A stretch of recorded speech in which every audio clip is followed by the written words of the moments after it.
पुणे के बिजनेसमैन केतन अग्रवाल की हत्या के मामले ने जहां एक तरफ महाराष्ट्र पुलिस को जांच में व्यस्त कर रखा है, वहीं दूसरी तरफ इसका कनेक्शन अब राजस्थान के जोधपुर से भी जुड़ गया है।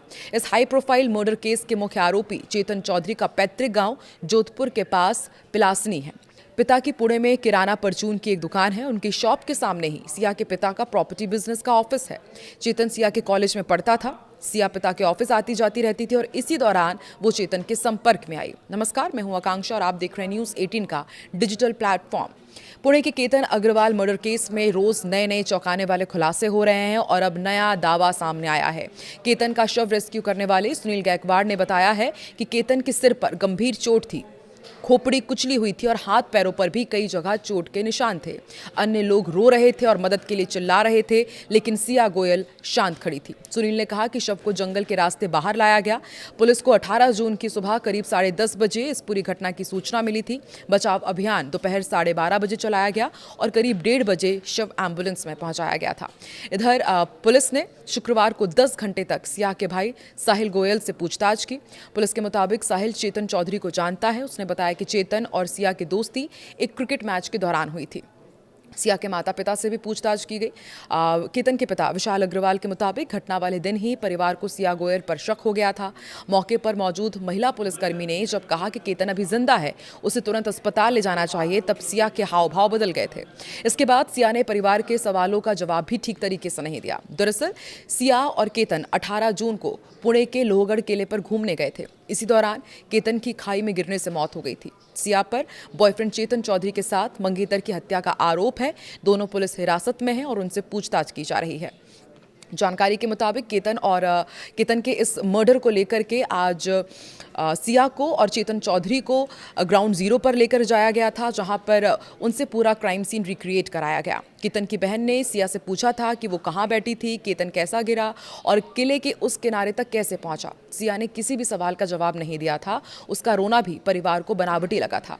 अगले दिन भी जब वो उनके घर आई, तब भी परिवार ने पूछा कि केतन का कौन सा पैर फिसला था, लेकिन वो चुप रही।